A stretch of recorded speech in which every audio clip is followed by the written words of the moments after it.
दीदी जी ने बताया।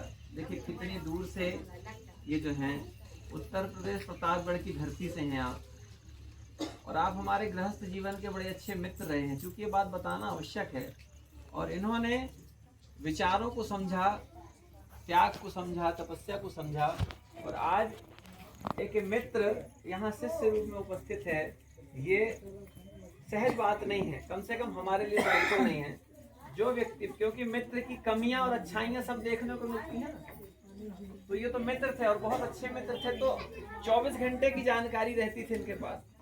और जब यहाँ आश्रम आए तो पहली गुरु पूर्णिमा में इन्होंने आके कहा कि हम आज पैर धुलेंगे आपके। हमने कहा आप हमसे उम्र में भी बड़े हैं, आप हमसे विद्वान भी ज्यादा हैं, आप बड़े अधिकारी भी हैं, हम आपसे पैर नहीं धुलवा सकते। ये बहुत मतलब ये गुरु शिष्य वाली बात नहीं कर रही है, हृदय की बात कर रहे हैं। इन्होंने कहा आपकी बिल्कुल न मानी जाएगी, ठीक है। अब इनने मित्र वाला अधिकार वहां चला दिया, और इसके बाद में है इनने पैर धुले, और इसके बाद इनके परिवारजन के सभी लोग, लगभग भाई लोग जो हैं, इनको हमने 6 साल तक दीक्षा नहीं दी। ईमानदारी की बात, मतलब हमारा ऐसा कि हमको चेला बनाना ही नहीं है, ठीक है ना। हमको तो चेला बने रहना चाहिए, चेला बने रहने का बड़ा आनंद है ना। जब हम जो है गुरु बनने में आते हैं तो कई बार गुरूर आ जाता है, अहंकार नहीं आना चाहिए ना। लेकिन इनका जो पवित्र भाव था, पहली मतलब इनके जो पवित्र भाव थे, उस पवित्र भाव के कारण अच्छा होता क्या है कि एक जिम्मेदारी बढ़ जाती है। क्यों श्री राम भैया, जब आप जो है यहाँ पर आए हैं, आप जब आए हैं तो हमारे ऊपर एक जिम्मेदारी है। किसकी? अपनेपन की, श्रद्धा की, विश्वास की। जब ये लोग श्रद्धा विश्वास के साथ जुड़ते हैं तो लगता है अरे तो मुझे बहुत काम करना है, मैं किसी की उम्मीद हूँ, मुझसे कोई उम्मीद लगा रखा है। और जब ये उम्मीद पर हम लोग काम करते हैं, उस दिन अचानक पथवारी जाना हुआ, पथवारी जाकर आप लोगों के साथ बैठना हुआ, कुछ लोग मिल पाए, कुछ लोग नहीं मिल पाए, ढेर सारे फोन आ रहे थे। और देखिए ये बाधा भी थी कि बहुत सारे लोग आना चाह रहे हैं आज, लेकिन बारिश ने रोक रखा है। देखिए बहुत सारे लोग चाह रहे हैं कि आज हम, क्योंकि अब आज के बाद जो है हमारा पता नहीं कि हम कितने दिन बाद आएंगे आश्रम। अभी हमको रात में निकलना है नागपुर, कितने दिन बाद लौट के आएंगे पता नहीं है।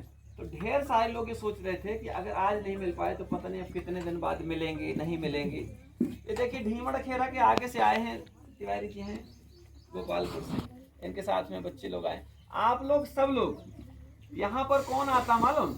जिसका हृदय बहुत निर्मल है, क्योंकि ये ज्ञान तीर्थ है, छल कपट प्रपंच। आज आप यहाँ जहाँ भी बैठे, किसी के पास ताला चाबी है क्या? कोई ताला चाबी निश्चिंत है सब। और जब तीर्थों में जाते हैं तो क्या लेके जाना पड़ता साथ में? ताला चाबी। सबसे बड़ा उदाहरण है यहाँ पर हम नहीं रहते आश्रम में, कोई ताला नहीं है, कोई चाबी नहीं, कोई गेट नहीं। सब लोग कहते हैं, देखिए यहाँ पर जो है न कूलर है, न पंखा है, न बिजली है, कुछ नहीं है। अभी महाराज जी लोग आए हैं, रात में बारिश का मौसम था, तो ये भैया हैं, ड्राइवर हैं, अंकुर भैया गाड़ी चलाते हैं, प्रयाग के हैं। हमने कहा काम करो, बल्ली इकट्ठी करो, अब बल्ली के ऊपर प्लाई बिछाओ, यहीं लेट जाओ। ये बेचारे बढ़िया जो है प्रेम से उसमें बल्ली बांधे यही खंबा से, और प्लाई के ऊपर लेट गए। देखिए ये जो है, जब आप साधना करेंगे तो आपके साथ वाला व्यक्ति भी जो है वो छोटी छोटी छोटी छोटी साधना से जुड़ता जाएगा, दिन बड़ा साधक हो जाएगा। क्योंकि जब तक शुरुआत नहीं होगी अच्छे काम की, आज जन्मदिन मनाते हैं लोग, हमारा पूजा कराने का कोई शौक नहीं है।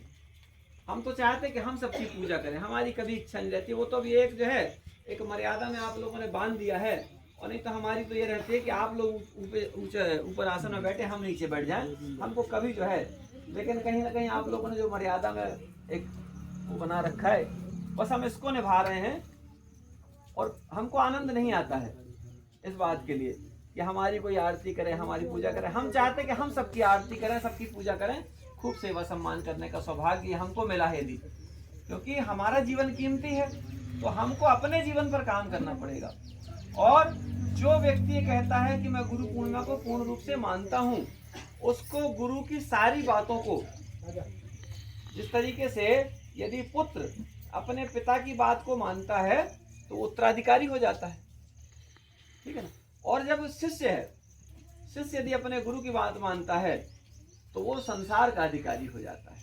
पुत्र तो सिर्फ क्या है, 2 एकड़, 10 एकड़, 20 एकड़, 100 एकड़, 1000 एकड़, इतने का अधिकारी होगा। लेकिन जो सच्चा शिष्य होता है वो संसार, क्योंकि जब गुरु जहां जाता है, आज अभी इनने कहा एकलव्य, अब एकलव्य संसार का अधिकारी नहीं हो गया। एकलव्य को याद कर रहे हैं हर कोई, जो जिसने उसको कभी देखा नहीं, जिसके बारे में ज्यादा मालूम भी नहीं है, एकलव्य के बारे में सबको पता है कि एकलव्य गुरु के प्रति उसकी जो भक्ति। आरुणि को देखिए, गुरु जी ने कहा कि खेत की मेड़ में जाकर तुम जो है मेड़ बांध दो बस, और आरुणि ने क्या किया, खुद जाकर लेट गया। ये जो है शिष्य है।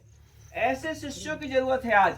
अगर अच्छे समाज का निर्माण करना, अच्छे धर्म का निर्माण करना है, अच्छे राष्ट्र का निर्माण करना है, तो ऐसे शिष्यों की जरूरत पड़ेगी।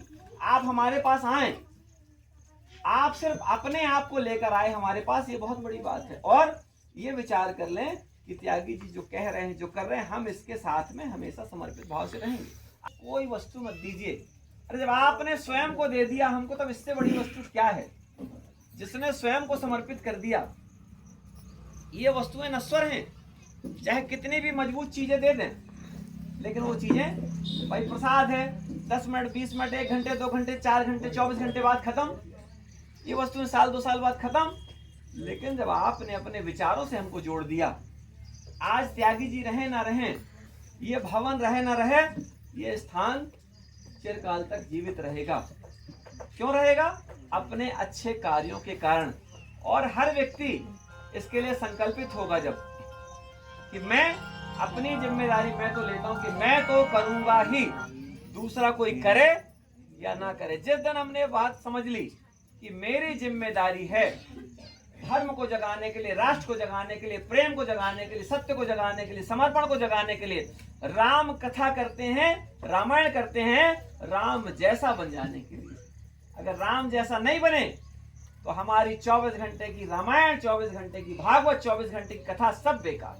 हम 24 घंटे पूजा तो कर रहे हैं, लेकिन पूजा का मतलब नहीं समझ रहे। और असली पूजा यही है कि गुरु पूर्णिमा के दिन एक सच्चा संदेश, कि जिस भी गुरु को आप मानते हैं, हमको चेले ही बने रहे, आप जिसको भी मानते हैं गुरु रूप में, अपने गुरु की, सच्चे गुरु की, सदगुरु बोला जाता है ना भाई। आप लोगों से ही हमने सीखा है, हमारे पास कोई ज्ञान नहीं है, तो सदगुरु बोलते हैं। और सदगुरु के माध्यम से जो वाणी निकलती है वो ब्रह्मवाणी होती है। और ब्रह्मवाणी से जो है जब निर्माण होता है, ब्रह्मवाणी की जो पवित्रता होती है, उसका जो ओज होता है, उसका जो ऑरा होता है, वो इतना पवित्र होता है, उसकी तरंगों में व्यक्ति बह करके जो है और जीवन सार्थक कर लेता है। हमारे श्री राम भैया की आज हमने आवाज सुनी,